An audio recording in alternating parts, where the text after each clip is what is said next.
All right, this has been one wild stretch for the NFL. You go from the playoffs to the Super Bowl into the opening of free agency. It's been wild, wild, wild. I have not seen this kind of craziness and moves, hard moves to the left, hard moves to the right, moves that you can't see coming from behind like this all the way through the playoffs, Super Bowl, and until now. And the AFC East has had a bunch of these wild, unexpected moves. And so I'm going to do a little 4-part series of the AFC East, breaking down where these 4 teams are at heading into the NFL draft, which is the last place where teams' rosters can have major facelifts. And right now is no...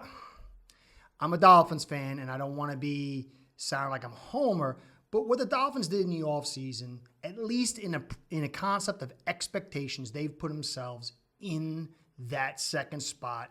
When you contrast it against what the Patriots had to do to kind of get under the cap. Also, you add in Josh McDaniels going to the Raiders. There's a lot of turmoil there. Things could flip. You know, Patriots could be number 1 in the division. Dolphins could, anything could happen. But as far as expectations go, the Dolphins, with all their moves, they've created a 2-year window because in 2024, a lot of players are coming up for re-signing. A lot of key players are going to be getting old. Tua is going to go into, not his second contract, but it's going to be a 5th-year option if they decide to keep him. So really, this team's going to break apart as you could see it in 2024. So they got to make hay over the next 2 seasons. Now, the Bills, they seem to have been able to manipulate the cap, make some really good moves, and their window seems to be another 2 to 3 years. But these are the 2 top teams that I see in the division with the upstarts that anything's possible of the Jets because they have so many draft picks, and you never know from year to year. And then the Patriots with Bill Belichick and all things he's able to do, you never count them out. So I'm going to do it in 4 parts, and even though I'm a Dolphins fan, I'm going to go in order of hierarchy, and I'm going to start off with the Bills, then do the Dolphins and the Patriots and the Jets. Now, the Bills, they won a division. They, through a shaky season, managed to take control, show their stuff, get to the playoffs, and then really kind of lose a close one in very unexpected manner. A lot of Bills fans were unhappy, obviously, a little heartbroken.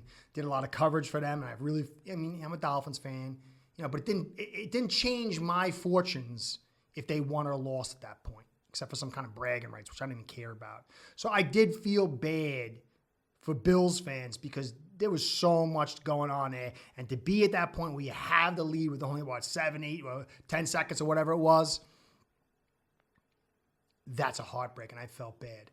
Now, this year, I want to see my Dolphins obviously win, and it's going to be a little more difficult for me to be non-biased considering how the Dolphins have put themselves in position.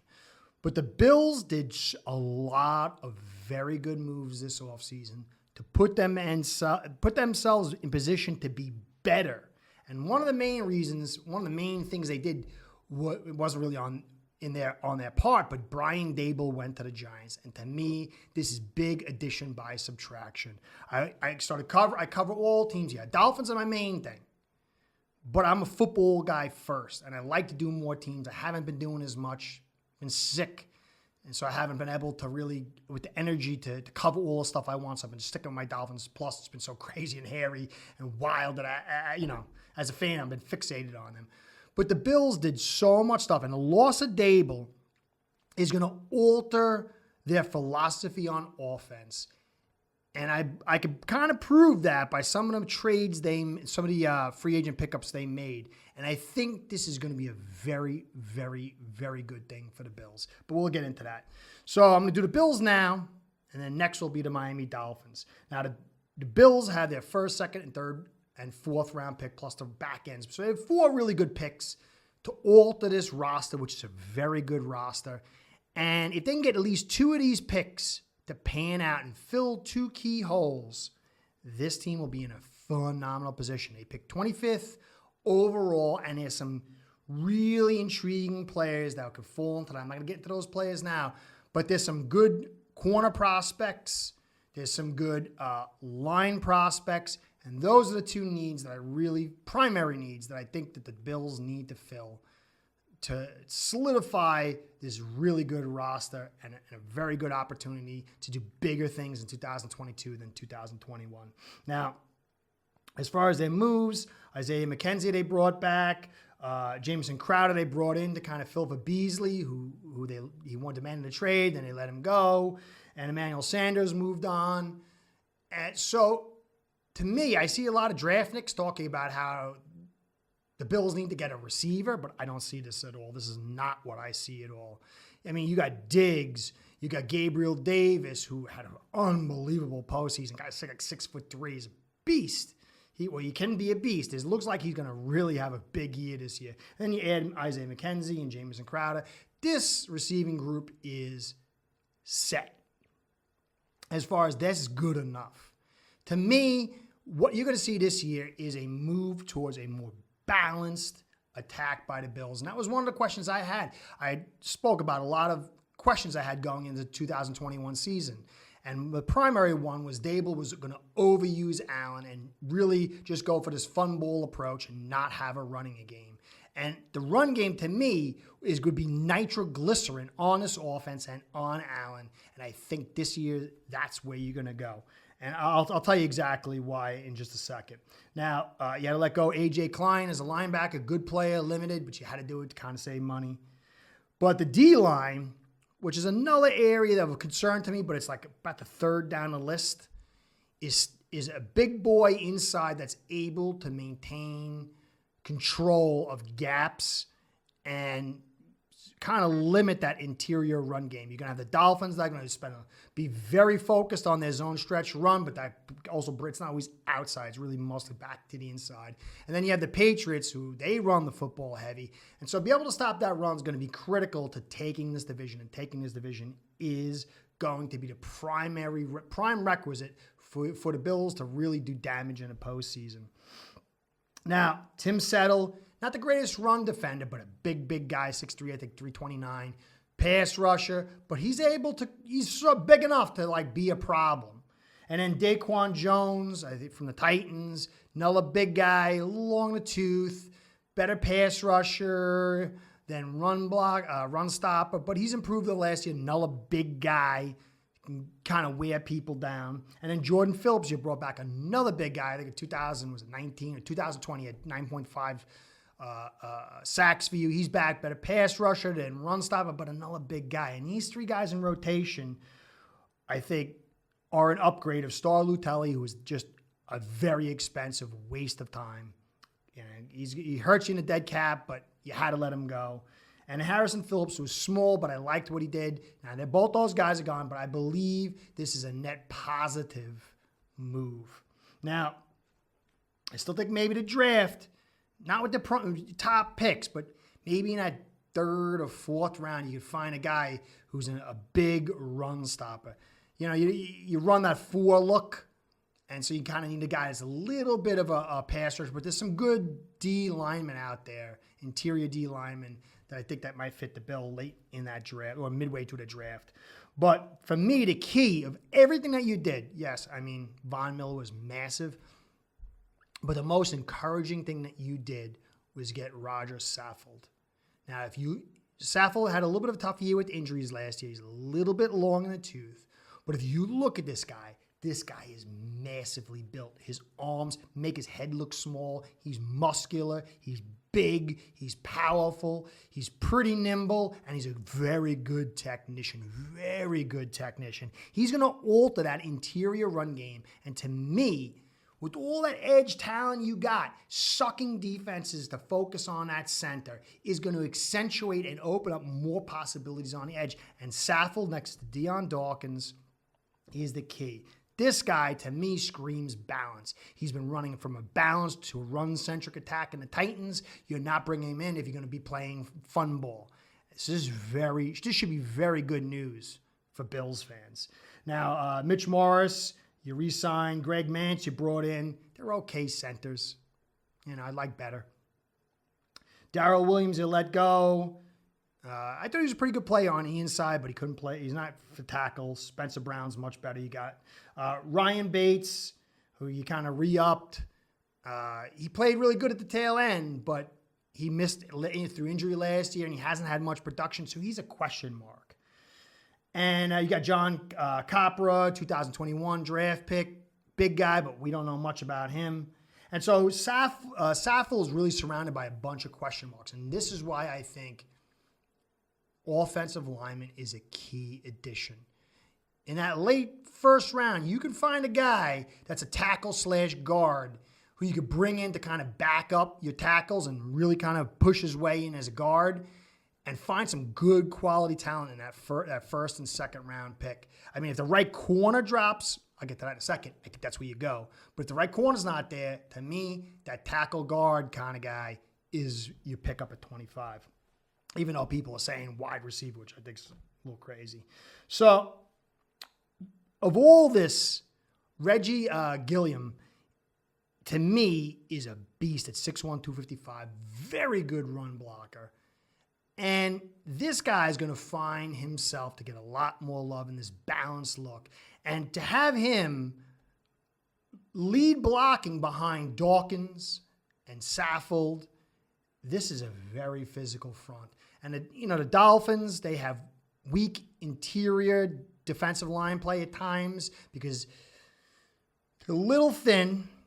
Raekwon Davis, second-round pick, played phenomenal in 2020. Had a very down year last year because of an injury, but also weight loss drop, and he's coming a little thinner this year. So I'm a little concerned about him. And then the linebackers of the Dolphins, they can shoot gaps, but they're very easily picked up by blockers.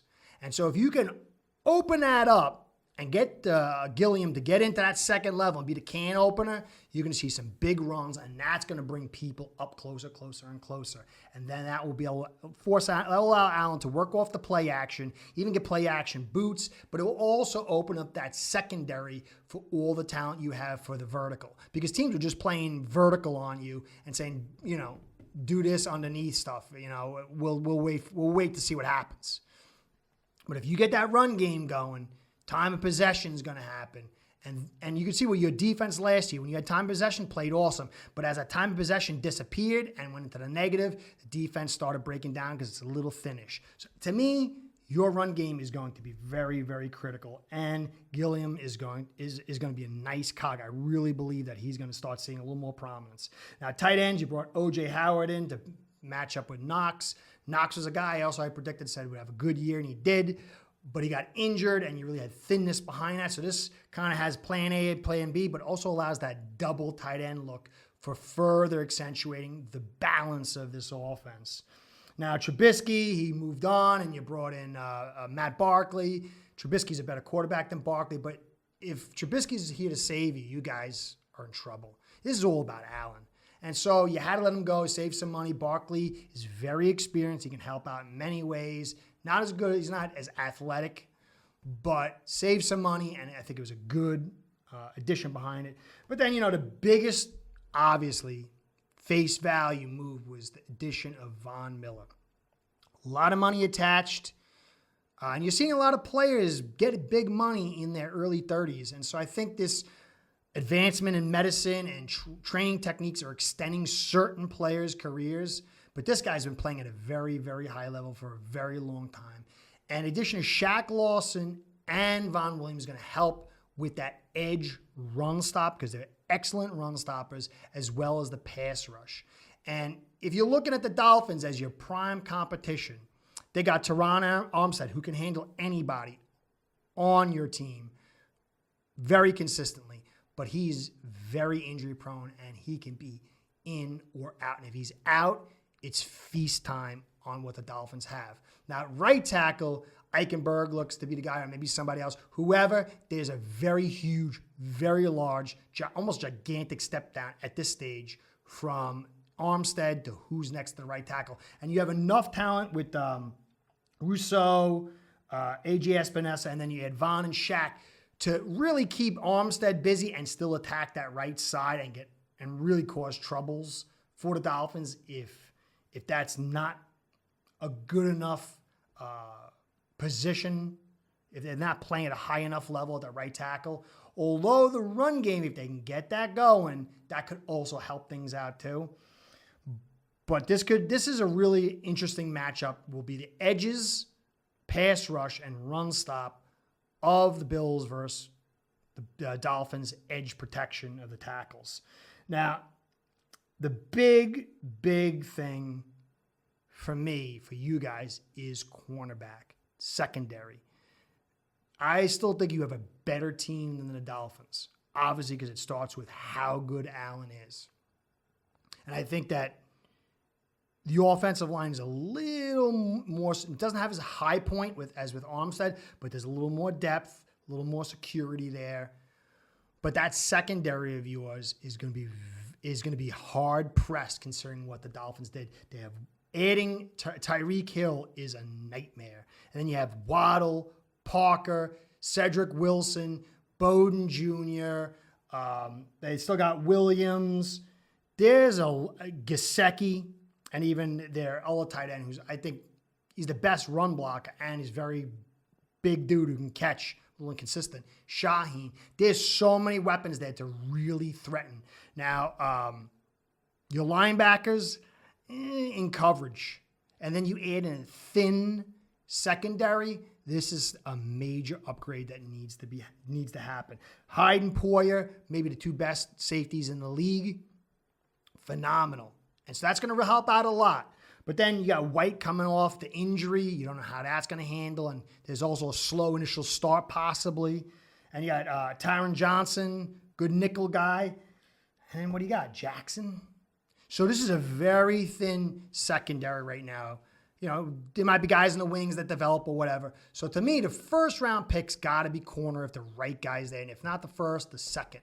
Might have to reach a little bit on one end or the other because you need an extra corner there. I know you definitely need an interior lineman, in that wings. And like I said, the best thing would be a tackle guard who can kind of fill in and at either positions and maybe develop for that tackle or be the guard that you need or whatever the case may be to just bring depth. But this cornerback position is without a doubt the biggest need because Waddle, Armstead, Hill, Gesicki, Wilson, Parker, they're going to threaten you guys. Now, blew us out in that first game, but Tua went down, offensive line was shambles. We threw bunches of picks, but still the game was tied into that third quarter. I mean, not tied, but it was a 14-point game going into that third quarter. So it was like semi-close, and then you guys blew us out. But that second game up in Buffalo had a lot of Bills fans a little nervous going to that close of the first half and maybe early in the third quarter. If we had anything of an offense, it could have gone either way. So the Dolphins were knocking a little bit on a door last year, even though they're totally dysfunctional. And so all these additions could make them a very dangerous team for you guys. And that cornerback position, running the football, and then a blocking tight end. I really want to see you guys pick up. I mean, I don't want to see it, but for you guys as a football analyst, a blocking tight end, I think a third tight end, a blocking tight end would be really good. Depth of that interior run defense, but nothing to me screams as much need as corner and interior lineman / edge outside lineman. But overall, I still think you guys have the edge. I still think the loss of Dable and moving to a balanced offense. Tommy from Mafia Sports Talk, a friend of mine, I'm going to start doing a show with him soon. I'll get the show right, I always forget. But anyway, he had a very astute and very smart point that Bean is a really good GM, but he never built this team to take advantage of the home field advantage that you guys had late in the year and in the postseason with cold weather, windy games, snow.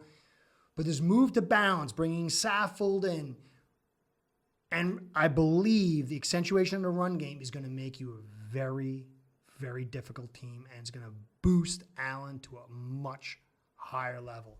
So I still have you guys on top, but if you can't fill that corner position, and the troubling part is corners are notoriously slow to develop. So even if you spend a big pick on this guy this year, how quickly will he develop? So this is something you're going to have to monitor, this secondary. But overall, I really like the direction. But I'm not being a homie here. I would be a little concerned with the Dolphins. Dolphins still have a lot to prove. I'm talking this is expectations now. I haven't seen any film.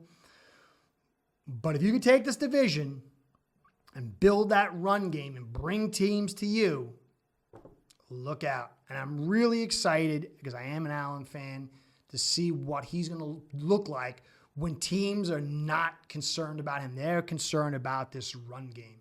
Maybe not whole game plans, but throughout the course of the game, when their eyes are focused on that run game, what he's going to be able to do. Because last year, he was the run game, and it's so dangerous. One bad roll of dice can get this guy's career changed or a season altered. He needs to just be the icing on a cake. So I'm looking forward to seeing what you guys do. Obviously, it's going to be more difficult this year to be impartial, because my team is going to try to, they have to vie over the next 2 years. They have to do major damage, because the team will break apart in 2024 as we know it. But you guys did a really good job. Looking forward to seeing what you do in the draft. I'd be very happy. I know a lot of fans' hearts are broken with the way it ended, being ahead like that with only a few seconds and that insane comeback by Kansas City. But I would hold your head up. I think a lot of promising things are going to happen. So this is Curtis saying thank you for staying to the end. Part 2 is coming. You know, for those who maybe are not Dolphins fans, you're an AFCE team, you know, remember what the Godfather said. Keep your friends close, but keep your enemies close. And that's really what it's all about. I want to do a lot of football talk here, because the more you know about this team, the more you can understand your team, especially when it's in your own division. So please like, comment, and subscribe. Comments mean the most. Sorry, Bills fans. You guys have a good place in my heart. You were very, very nice to me last year, and I do want to serve you guys better and give you better content. I'm going to try real hard, start bringing more content for you guys, along with a couple other teams I had promised to do. Health does help me back. Anyway, subscribes and likes help us with the Google Overlords and keeps our sponsor, Ace Per Head, happy. And when they're happy, that means I stay in business. So all you people that are viewing and liking and subscribing and commenting, I appreciate it very much, because without Ace Per Head, without you guys, this wouldn't happen, and I enjoy it. Anyway, this is Curtis saying catch you next time. Talk to you soon, and be well. Start building your own online sportsbook today by getting signed up with aceperhead.com service that'll allow you to book action on sports from all around the world.